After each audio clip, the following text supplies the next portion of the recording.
প্রিয় দর্শক, আজ আমরা ভ্রমণ করব উত্তর আটলান্টিক মহাসাগরের বুকে অবস্থিত এক অসাধারণ দ্বীপে, ওয়াগার দ্বীপ, যা ফারো দ্বীপপুঞ্জের অন্যতম সুন্দর ও জনপ্রিয় দ্বীপ।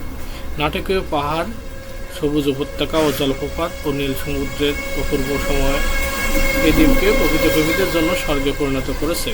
ফারো দ্বীপপুঞ্জ ডেনমার্কের স্বায়ত্তশাসিত অঞ্চল। 18 দ্বীপ নিয়ে গঠিত এই দ্বীপপুঞ্জের মধ্যে ওয়াগার অন্যতম গুরুত্বপূর্ণ, কারণ এখানেই রয়েছে ফারো দ্বীপপুঞ্জের একমাত্র আন্তর্জাতিক বিমানবন্দর। তাই বিশ্বের বিভিন্ন দেশ থেকে আসা বেশিরভাগ পর্যটকের প্রথম পরিচালনা হয় এই দ্বীপেই।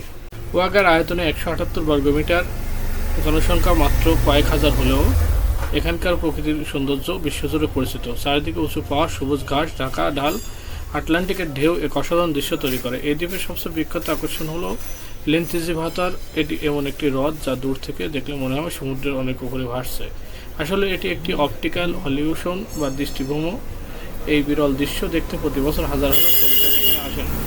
হ্রদটি কাছে রয়েছে জলপ্রপাত। এই জলপ্রপাতের বিশেষত্ব হলো হ্রদের পানি সরাসরি একটি উঁচু পাহাড়ের কিনারা থেকে আটলান্টিক মহাসাগরে পড়ে। পৃথিবীর এমন দৃশ্য খুব কম জায়গাতেই দেখা যায়।